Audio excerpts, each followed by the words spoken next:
Namaste. I am very grateful for this invite and to Mr. Raoji for very kind words he has used to me. Very few things about Poshan per se, because he asked me to particularly speak on this. Nutrition is core of health. The people who are not nourished properly, they will never be healthy. So that is one part. And linked to this is that malnourished people lose their productivity and then their efficiency. So when we talk about Poshan, talk about nutrition, राष्ट्र की जो ताकत है, उसकी जो शक्ति है, उसमें अगर जो सुपोषित लोग नहीं है तो फिर राष्ट्र की शक्ति में कमी होती है। पहला तो पक्ष इसका ये। दूसरा पक्ष इसका ये है कि जो कुपोषित हैं वो बीमार पड़ते हैं। तो एक तरफ तो हमारी शक्ति में ह्रास हो रहा है, दूसरे जो बीमार पड़ते हैं, people are getting sick. We are paying through our nose to cure them, to treat them, to use medicine, to use all kind of injections on them. So this is a double jeopardy, as they call it in legal language. And therefore, as Mr. Raoji was saying, this is a program of national importance. Now, who can implement this? Because kuposhan happens in society. It happens across the nation. And basically, the behavioral changes are very important. And therefore, this mission has to be led by each citizen. And इसलिए जो आज का 9 वर्ष है, आज का हमारा देवी पक्ष भी शुरू हो रहा है, दुर्गा जी की साधना का समय शुरू हो रहा है। इस पक्ष पर जो शक्ति संचार करने के लिए नया उपक्रम आपने शुरू किया है, मैं बहुत बहुत आपको बधाई देता हूँ इसके लिए। बहुत अनुग्रह भी व्यक्त करता हूँ कि ये जो हमारा पोषण अभियान का काम है, इस आहार क्रांति के माध्यम से उसको आप आसान कर रहे हैं, क्योंकि ये जन जन तक जब ये जागरूकता बढ़ेगी, जन जागरण आएगा कि हमको सुपोषित कैसे रहना है, तो वो हमारा काम वो बहुत ही हल्का होता है। फिर हमको तो जो कुपोषित बचते हैं ये इस ज्ञान के बाद में, और शास्त्र में हमारे कहा गया है सा विद्या या विमुक्त है, जो विद्या वही सार्थक है जो कि मुक्ति प्रदान करे, मुक्ति प्रदान करे कुपोषण से, मुक्ति प्रदान करे रोग से। तो अब इसमें दो चीजों की तरफ मैं ध्यान आकृष्ट करना चाहूंगा कि जो जब ये हमारे शास्त्र का जन्म हुआ था और उसके आयुर्वेद की जड़ों में जब चरक ऋषि ने इसके बारे में लिखा था, तो उनकी भावना जो थी उसमें उन्होंने अपने शास्त्र में व्यक्त किया है, न आत्मार्थम नापि कामार्थम अतः भूषल property rights, this knowledge I am not given to earn money. So therefore जो भी नहीं है ज्ञान को, it has to be now time of knowledge in action. And ये जो कोलिशन आपने खड़ा किया है राव साहब, ये बहुत बड़ी चीज है, मैं आपको बहुत बहुत इसके लिए बधाई देता हूँ। और ये जो शास्त्र में हमारे ये भी कहा गया था, एतद् देश प्रसूतस्य सकाशादग्रजन्मना स्वंसम चरित्रम शिक्षरेण पृथिव्याः सर्वमानव। तो हमारी घोषणा थी कि हमारे पास जो ज्ञान है वो सिर्फ हमने अपने लिए नहीं रखा कि हम आईपीआर करके उसमें पैसे कमाएं। ये था कि पृथ्वी में जो भी मानव समाज है उसके सबके मंगल कामना के लिए, उसके लोक कल्याण के लिए हमने इस ज्ञान का संचार किया है, उसको बनाया है। एक दो विषय और मैं कहना चाहूंगा।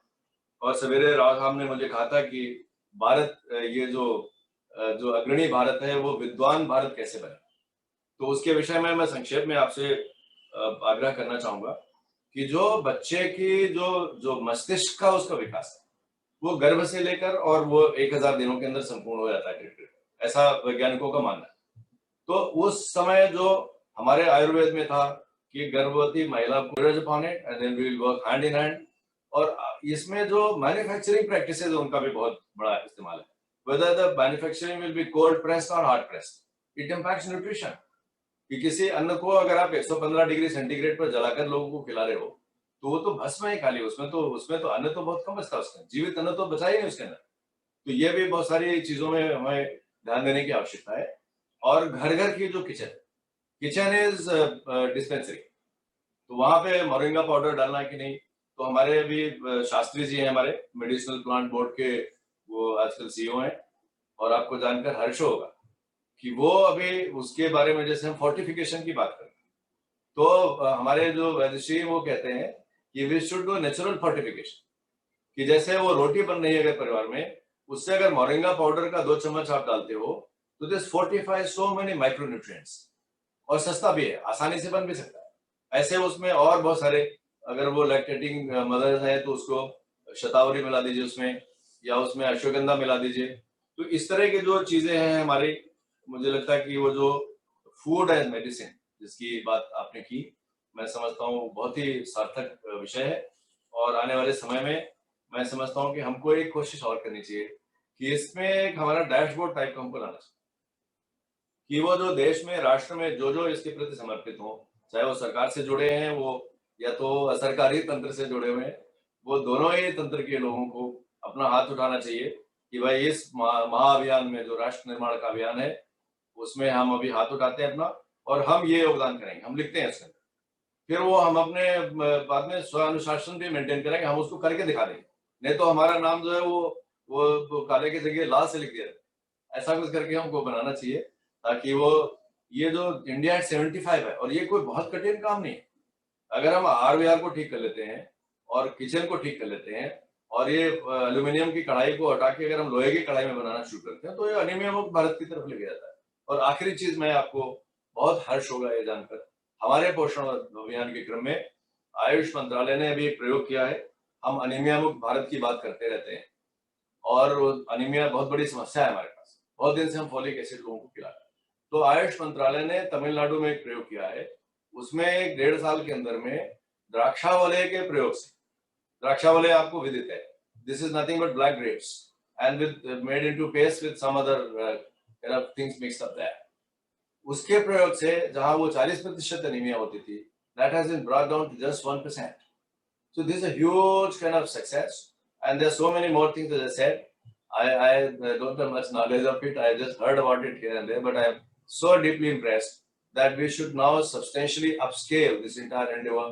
और ये आहार क्रांति जो है, ये राष्ट्र के निर्माण में ये बहुत बड़ी क्रांति है। इसमें सबको हम अपनी आहुति डालनी चाहिए, इस महायज्ञ में हम सबको शामिल होना चाहिए। मैं इसके लिए अपना हाथ उठाता हूँ और आपको बहुत बहुत धन्यवाद देता हूँ कि आपने इस अवसर पर मुझे इसमें आमंत्रित किया और बोलने का मौका दिया। राव साहब, आपको बहुत बहुत धन्यवाद। Thank you very much.